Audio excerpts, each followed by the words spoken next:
Well, hello everybody and welcome back to the channel, friends. Good news. It's time once again to journey into the Twilight Zone. And today we'll be watching Season 1, Episode 7, The Lonely. Nothing to it but to do it, friends. Before we get started, if you could do me a huge favor and hit that like button, smash that subscribe, ring that bell for notifications. It greatly helps out a small channel and it allows me to alert you next time it's time for the Twilight Zone. And of course, if there's anything that we do that you would like early or in its full-length format, the link to our Patreon is in the description. And if you're not a fan of Patreon, consider YouTube memberships. You'll get all of our episodes at least a day early. But my dear friends, all that is then and this is now, and now it's time to get spooky with Rod Serling as we watch The Twilight Zone, Season 1, Episode 7, The Lonely. Prepare to engage maximum warp reaction, and away we go.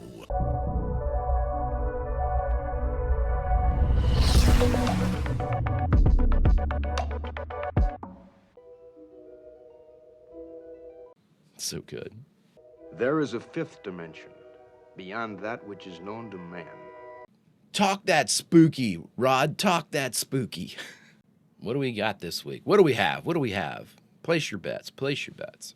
Witness, if you will, a dungeon made out of mountains, salt flats, and sand. The dungeon has an inmate.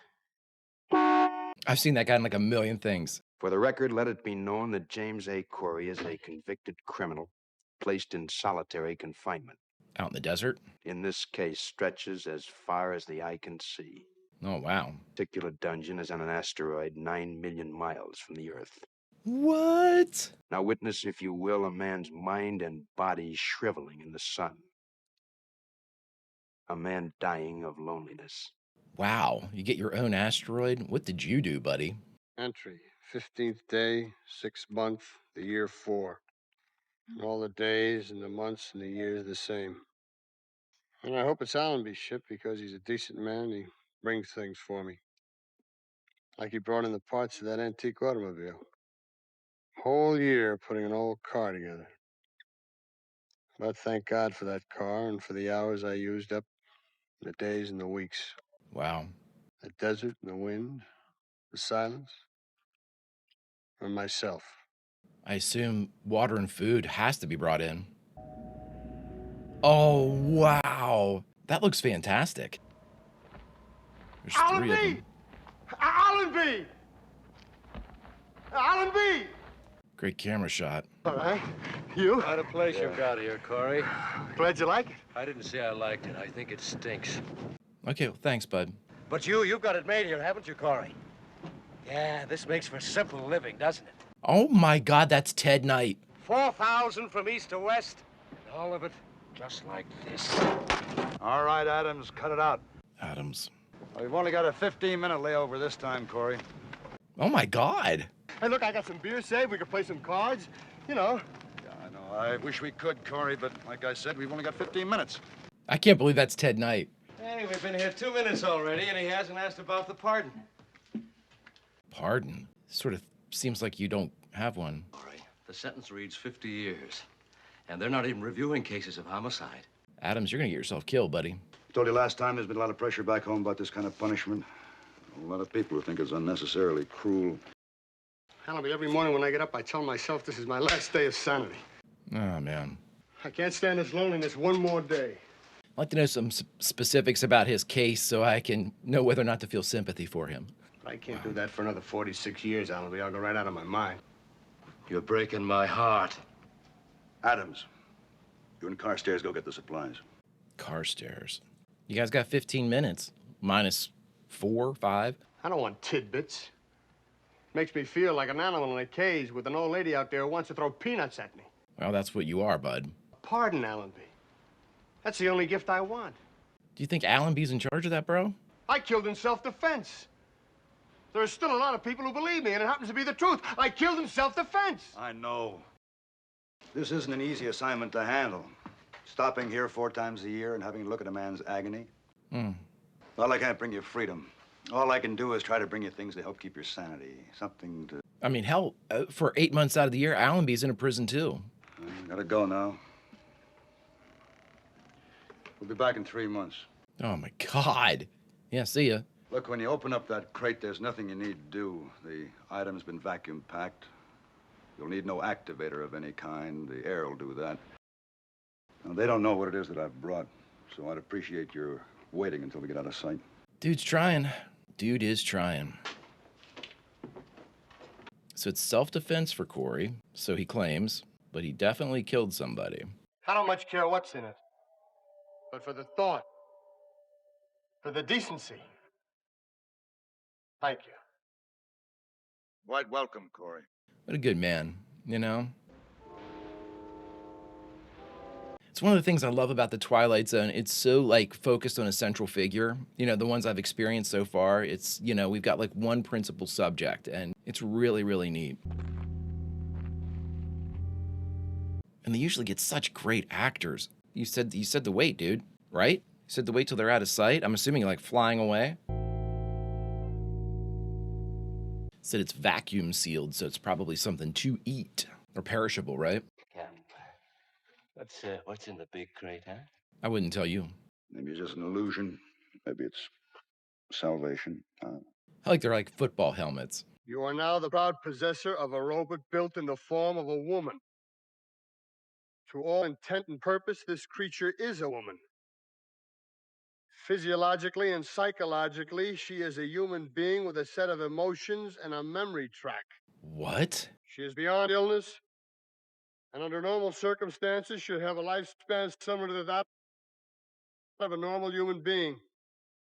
Her name is Alicia. Oh my God. My name's Alicia. What's your name? Get out of here. What? Go on, get out of here. It's companionship, man. My name's Alicia. What's your name? Wow, that took that's the second of two crazy twists. It's a prison. It's an asteroid. Here's a package. It's a robotic woman. I brought you some water. Put it over there. I'll just be a real asshole. Can you feel pain? That too. How? You're a machine, aren't you? Dude. Why'd they turn you into a lie? Cover you with something that looks like flesh. This is a weird hill to die on, bud, but you do you. If I look at it long enough, it makes me think. Makes me believe that... It's better than going crazy, man. Just someone to talk to, man. Corey. You mocked me, you know that? What? Oh my God. How can I hurt you? This isn't real flesh. Dude. There aren't any nerves under there. There aren't any muscles or tendons. Dude.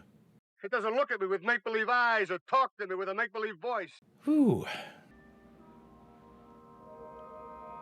Man, this actress's features are so similar to Michael Jackson's daughter, Paris. It's amazing. Like, I would think that they were the same person, if not 60 years between. Has any time passed, or? Alicia's been with me now for 11 months. Thank you.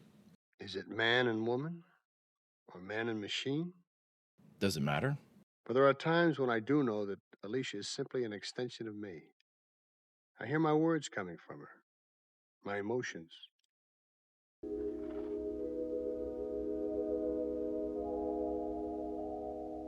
I'm not lonely anymore. Well, that's the point, bro. I love Alicia. Nothing else matters. There's the constellation Hercules. God's beauty. That star, Corey. What's that star? Well, that's not a star, that's a ship. They're coming. There isn't one due here for 3 months. You said after the last time, not for another 3 months. That means we'll see him in the morning. We'd better get back to the house then. I'm worried Allenby's not going to be there and Adams is going to be in charge, and this is going to go real bad. That is a fantastic shot. That is such a cool, evocative shot. Corey! He's going to be pardoned. Oh, my God. You've been given a pardon. We're taking you back home on this ship. But it won't do any of us any good unless you get your stuff together and get ready to move out, Corey. We picked up 7 other men off asteroids. We only have room for about 15 pounds of stuff, so you better pick up what you need. Oh, my God. That car they can keep. That'll be for the next poor devil. Oh, no. There won't be any next poor devil. Good. Good, I'm glad of that. Alicia's way more than 15 pounds, Alicia dude. and I are climbing to that ship of yours, and we'll look out the port, and we'll give it all a big kiss goodbye. Oh, my dear God, I forgot her. He's out of his mind. Who's Alicia? A robot. She's a woman. Oh, no. Why, if it wasn't for her, I'd have been finished. I'd have given up. So that's what you didn't let us look at, huh? The big crate. Ted Knight, shh. Alicia, she weighs more than 15 pounds. That's exactly the point now, Corey. Our ship is stripped right now. Oh, Jesus. You don't understand. You leave her behind. That's murder. Corey, now wait a minute. I haven't got any choice. Don't you understand? They're not going to be coming back either, dude. Alicia! Alicia! Alicia! Come on, Corey, please, will you? Did she hide? Look, I'm not leaving without her. You understand? They're not going to be coming back to deliver supplies either. You can't stay. Did she hear? Alicia, show them. I don't have any choice, Corey. What are you doing, dude? Corey? No. No! Corey. Corey. Oh, my God. It's all behind you. It's like a bad dream. Nightmare. Oh, my God. It is like a nightmare. All you're leaving behind is loneliness. I must remember to keep that in mind. Oh, my God. Left to rust is the place he lived in and the machines he used. Without use, they will disintegrate from the wind and the sand and the years that act upon them, Oh, including the one made in his image, kept alive by love, but now obsolete in the Twilight Zone. wow. Thanks for the sucker punch, Rod. God, these are so good. Next week, a distinguished actor lends us his talents Hmm. as Mr. Burgess Meredith. Oh! We hope you'll share this very strange experience with us. Thank you, and good night. Good night, buddy. All right, everyone, we just finished watching The Twilight Zone, Season 1, Episode 7, The Lonely, and the only thing left to do is talk about it. All right, everyone, we just finished The Lonely, the 7th episode of the first season of The Twilight Zone. You know, again, I love the Twilight Zones because they're seemingly so straightforward. You know what I mean? It's like they give us this problem. Our disbelief is suspended by whatever scenario they decide to put us in. And that at that point, it's just kind of like adapting to whatever the rules of the world that they've given us. You know, I think of our very first one, Where Is Everybody? You know, you ask questions, sure, but you don't, like, you immediately are in it. You know, you're in there with the guy. You're in there with the airman as you're going around through all this stuff. And that's the way it's been throughout all of these Twilight Zones. You know, they're so intimate. You're there, like we were there with Corey, man. And I mean, the craziest thing about this is that, you know, they went about by letting us know that Corey had committed murder of some kind, you know, but then they gave us a little bit of a linger before they went in and said it was self-defense, and a lot of people thought it was self-defense. So again, but you still have to keep in the back of your mind, this man has committed homicide, and we're not really sure why. And then after that, you know, we have some of these very violent tendencies by Corey, especially when Alicia first appears, you know. I mean, he's just raging against it. And again, you know, obviously it's impossible for, as an audience member, to, unless you've been in a situation that is so solitary and so removed from society that Corey was in, you know, how exactly would we react to that? You know, the immediate knee jerk is, like I was, why are you being so mean? Why are you being, you know, this is a win, dude. You know, this is a crazy hill to die on, to think of her as being something false, you know, some type of, you know, I just take it for what it is, dude. This is the best thing you're going to get. And so, again, that whole exchange, I think, was supposed to be, especially kind of like, you're hurting me, Corey, was supposed to, like, destabilize us as an audience member, as an audience in mass, to basically be like, you know, question the idea and motivations of Corey. And so you do, but then they immediately, like within the next 2 minutes of exposition, you know, 11 months later, and Corey has completely sort of like done a 180 on his view of Alicia. I mean, obviously, you know, he's sitting there, they've fallen in love, he's states he's fallen in love with her. You know, he can hear his words whenever they're talking now, like she remembers the things that he said, and she's, you know, kind of, I guess, adapting and evolving her AI for him, you know. Interesting stuff. But at the heart of all of this is the idea of loneliness. It's in the title, The Lonely. And so you've got this narrator, this principal, this protagonist that you're not really sure should we be rooting for them or not. And then you introduce this very sympathetic entity, you know, in Alicia, you know, again, basically another protagonist, depending upon how you associate, you know, her kind of state with the actual, like, you know, living of Corey's life. You know, yes, could she be viewed as the car, just as a simple machine? Sure. But did the car bring him that much joy? That's arguable, because he said, you know, oh, thank God, you know, for the time that I lost doing that building that car. It got me through those days. You could say that Alicia's doing the same thing, but at the same time, the car certainly didn't have a profound change on Corey. And I think that's what we're supposed to be able to pull from this, is that Alicia did have a change on Corey, to the point where you must ask yourself, and this is the Twilight Zone twist, is he better on the asteroid with her, or back home, where he's going to be known as somebody that was on an asteroid for killing someone? And so it's like, where will he be the loneliest is, I guess, the ultimate question that is asked, you know, back home or here? And by God, there's no clear answer. And that is the Twilight Zone. Just excellent stuff. Incredible acting across the board. Seeing Ted Knight, again, it was almost like the same thing as whenever I saw Martin Landau, just incredibly, you know, young guys, and you're like, oh my God, there they are. And it's just great. Ted Knight's always been one of my very favorites. You know, again, Mary Tyler Moore and all that stuff. But, you know, with Ted Knight, I'll always remember him for playing Judge Smales in Caddyshack. And just a quick tangent, with Caddyshack, I always viewed that as one of, like, the absolute apex Predator comedies, with one of the best comedic casts ever assembled. And I always say that, you know, you can almost gauge your own life by placing it against Caddyshack. And here's why. When you first watch Caddyshack, at least this is the way it was for me and my buddies, when we first watched Caddyshack, you know, you fall in love with Bill Murray's character, you know? You get a little bit older, and then you fall in love with Rodney Dangerfield's character. Oh my God, he's so funny, right?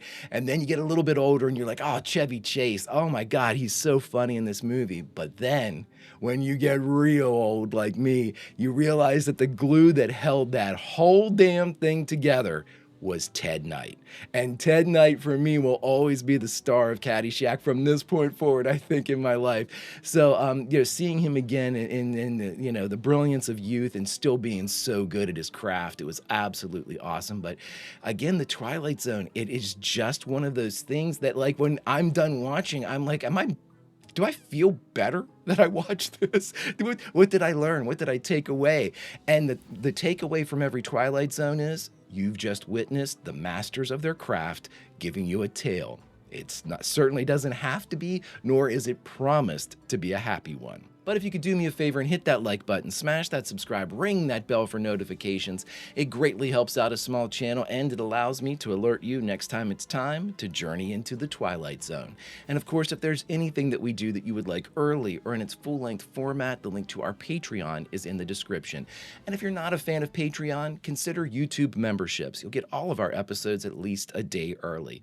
Oh, but all that was then, and this is now, my friends. And now, unfortunately, it's time to say goodbye from this, the 7th episode of the first season of The Twilight Zone, The Lonely. And normally, with our other series, we say goodbye from somewhere within the episode that we just watched. It's a reward. We're the Greek chorus. We're able, and a vital part of the narrative, so our reward after having watched something is to pick a place, go back into the episode, and say goodbye. But my friends, with the Twilight Zone, we do things a little differently. We say goodbye as a result of the knowledge we've learned in this episode. So my friends, I hate to say this, but we're saying goodbye from different places. You're on your asteroid, I'm on my asteroid, and the prisoner that was just here with us has taken to a ship and flown away. And each of us heard one thing when that prisoner left: leave all the machines behind. But why did they leave us? I guess it's another mystery from the Twilight Zone. Friends, until such time as we can watch another one of these fantastic episodes, Vulcan roll, and I'll see you.